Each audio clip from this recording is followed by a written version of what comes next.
కాల్పుల విరమణకు అవగాహన కుదిరిన నేపథ్యంలో సరిహద్దు రాష్ట్రాల్లో బ్లాకౌట్ను ఎత్తివేసిన అధికారులు పాకిస్తాన్ తన వక్రబుద్ధిని చాటుకోవడంతో మళ్లీ విధించారు. పంజాబ్, గుజరాత్, కశ్మీర్, రాజస్థాన్లలో బ్లాకౌట్ను కొనసాగించారు. ఉద్రిక్తతలు పునరావృతం కావడంతో సరిహద్దు రాష్ట్రాలను కేంద్రం అప్రమత్తం చేసింది.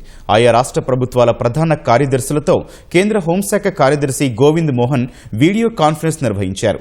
పౌర రక్షణ యంత్రాంగాన్ని క్రియాశీలం చేయాలని సూచించారు.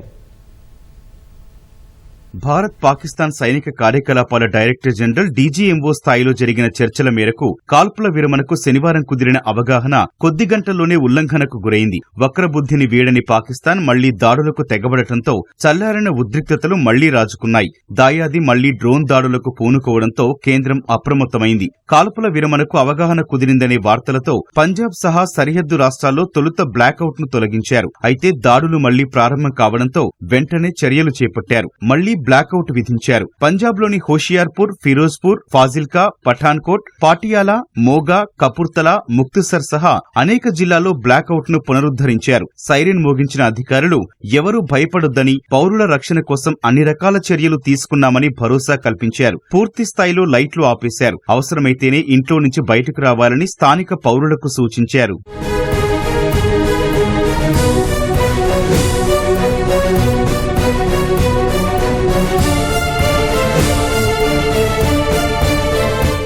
గుజరాత్, కశ్మీర్, రాజస్థాన్లలో బ్లాకౌట్ ను కొనసాగించారు. గుజరాత్లోని కచ్లోనూ డ్రోన్లు కనిపించాయి. గుజరాత్ హోంమంత్రి హర్ష్ సంఘవి గాంధీనగర్లో అధికారులతో అత్యవసర సమావేశం నిర్వహించారు. కచ్ సహా ప్రమాదం పొంచి ఉన్న అనేక ప్రాంతాల్లో పూర్తిగా విద్యుత్ సరఫరా నిలిపివేయించారు. పౌరుల రక్షణ కోసం జాగ్రత్తలు తీసుకోవాలని పోలీసులను హర్ష్ సంఘవి ఆదేశించారు. రాజస్థాన్లోని జోధ్పూర్, జైసల్మేర్లలోనూ బ్లాకౌట్ ను తిరిగి విధించారు.